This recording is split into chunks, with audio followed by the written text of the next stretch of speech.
All right, so I think I'm recording now. Hold on one sec. All right. Um, well, I'd like to talk about the technological aspect of writing here. That's kind of where we're at.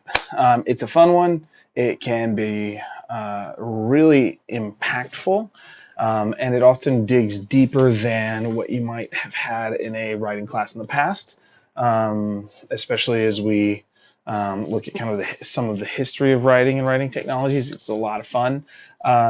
If you're watching this as a supplement to my classroom, you already have read or are about to read probably Brian Gabriel's piece on the history of writing technologies, or one that's highly anthologized in people's professional writing kind of book. I use both of those PDF excerpts when it comes to the history of writing. If you're just stumbling upon this happenstance on YouTube, cool, enjoy this, and then go find those. They're readily accessible. I think, yeah, for better or worse, you can find those articles on the internet.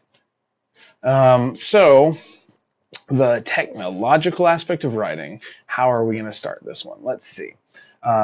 First, as a brief overview, when we think of technologies, we usually have certain things come to mind. So when we talk about the technological, it can be kind of confusing. When we think technologies, we might think computers, we might think cell phones, we might think smart houses or hybrid vehicles or something like that.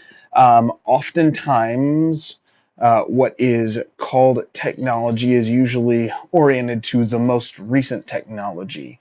And so it can be kind of confusing when you go to talk about writing technologies, because we get this idea that the what counts as technology is only the stuff that's at kind of the forefront of scientific or engineering advancement. So at the very cusp here. So that's why we, in our age, focus on computers, cell phones, smartphones, smart houses, that kind of stuff. That's usually what students say in class, at least. With that, though, we might also consider, or we also need to take into account that not when we talk about technology 50 years ago, 100 years ago, that's still technology. So we need another lens than just like the most recent technologies for looking at this sort of thing, and for understanding how to piece together what it means to discuss writing technologies or the technological aspect of writing, since those are kind of they go hand in hand. So with that, when we talk about the technological aspect of writing, this aspect of writing goes well beyond just simply computer literacies or your ability to use a smartphone or your ability to deal with Word or something like that. And so we want to make sure that we have a bigger lens. It's not just computers. That's not what technology means. So keep that in mind. Instead, the technological is maybe here's a good way of thinking about it, especially when it comes to the technological aspect of writing. This aspect anchors to the way writers intentionally encode information, often beyond language, and how readers decode information from a text beyond the words themselves. Now, this gets blended sometimes with the linguistic, or gets confused sometimes with certain parts of the linguistic, because we're doing encoding and decoding of language, or we're doing encoding and decoding, but in linguistic, we're dealing with language, and we might talk about like semiotic cues and that sort of thing, and that's true.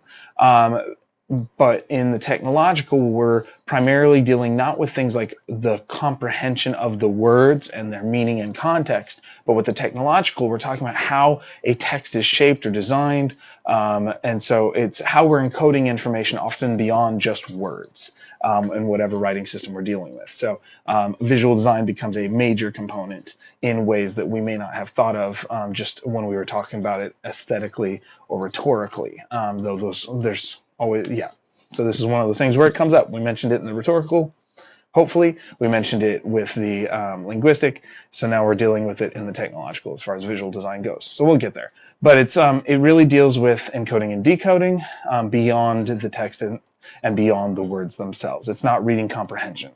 That's different, though you can use these tools, especially if you're doing literacy studies and that sort of thing. It still ties. And if you're trying to become a better reader, these sorts of things still apply. So don't get hung up on it. It's important to note that a lot of the stuff I'm using when I draw on things on the for the technological aspect of writing come from an entire field of study. So when we talk about the technological aspect of writing, we're dealing with people who have researched writing technologies. We're dealing with people who deal with visual design, who deal with web page design, and legal, technical, professional, and business world. Information crafting so that information can get into my brain faster. So there's a whole field of study within rhetoric and composition, within writing studies. And so you can find journals for professional technical communication, business writing, technical writing, professional writing. People will get PhDs in these subfields, and that just shows you how deep and important it is. The same way when we talked about it with the linguistic, if people are willing to spend their whole lives on this, it's kind of a big deal. So that's why we want to make sure we don't give it short shrift if we don't have to. And it's very practical, honestly. So moving on, that's a brief overview. There's a lot more to this aspect of writing, so let's keep moving. So first, when we talk about the technological aspect of writing, beyond just encoding and decoding beyond language, a primary focus deals with how we produce a text. So what is the process of textual production? And there are three dimensions, at least three dimensions one might use to kind of piece this out. And I should probably do better in my PowerPoint here, but or reverse the order, since it often will start in the brain and work our way into the productive stage. But when we talk about the process of production, it could be how does our brain come up with the ideas. So when we talk about process, there's a lot of scholarship on process as a cognitive thing or different ways of generating content. And so that's kind of when we talk about the process of production that's cognitive. It's how do we generate ideas, the tegmemics, the generative stuff. Are there common genres we could use, like outlining, or when we looked at the analytical, all those different mapping things? We can use those, or we can use those mental processes to kind of create content or think through ideas, but that's the cognitive realm. So this is just a quick, I'm painting with broad strokes here. But when we're dealing with the process of production, we got stuff that happens in our brain and strategies for developing content from the brain out. Then we have the stuff that may be produced through a particular physical or digital technology. And we'll categorize those probably in another video beyond the original or the basic overview here. So when we talk about the technological aspect of writing, we've got encoding and decoding beyond just linguistic cues or language itself. And we have the process of the process of textual production. How do we produce that end product physically, digitally, like actually the manufacture of it? That's part of the technological aspect of writing. It can be fun as we think about this to think about what is the difference between a tool or technology.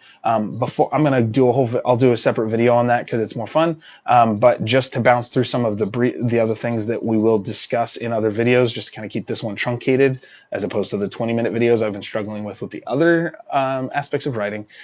We want to talk about tools. We want to talk about technologies. We want to talk about different categories of writing technologies as we discuss what this technological aspect of writing is. When we talk about how the brain works, we did a little bit. We might have done that, or we will do that with the scientific aspect of writing, depending on where you're at with my course or in the sequence of videos I tie to that. So I like to discuss the brain as the first writing technology. It's encoding information down, kind of anchoring it into our memory, and there's a lot of fun stuff there. Maybe it depends on your belief system as to whether you can think of the brain as a writing technology, because if it was a designed thing to store information, there had to be a designer, but that's a whole other thing, not necessarily directly connected to writing in this moment. But we do tie that to the scientific aspect of writing. Again, we talk about encoding and decoding beyond language. We're going to discuss readability and literacy, though when we say readability, and the reason it's juxtaposing literacy is because literacy is more directly connected with like reading comprehension, but in some scholarly circles you'll hear readability used as reading comprehension, and in others you'll hear readability used as like technological readability and the ability to take in information beyond the language. So connected to document design or visual design, basically the reader's brain's ability to upload information as a result of non-linguistic cues. It's on the slide. We'll talk more about that later. Continuing on, so we'll go into some of these things. We're also like, this is a big. The technological aspect has a lot of things that don't get addressed in other areas sometimes, but we will talk about accessibility from a writer standpoint, physical ability to use the things we need to produce text, technical skills we need to interface, so to speak, and then sociocultural things like economic status, or if we think about like some of those other social dimensions, some of those other social dimensions that may show up as we think through access. So those are major things. Those are major players. Usability, user interface, user experience. Some of these you might be more familiar with as we think about modern technologies, but they're also good as backward-reaching concepts into old-school technologies. What was the user interface of animal blood? You know, you kind of have to think about the commitment someone had to writing something down in a culture or society that primarily used animal blood as the ink. Just saying. So they can be fun lenses. That's all I'm saying.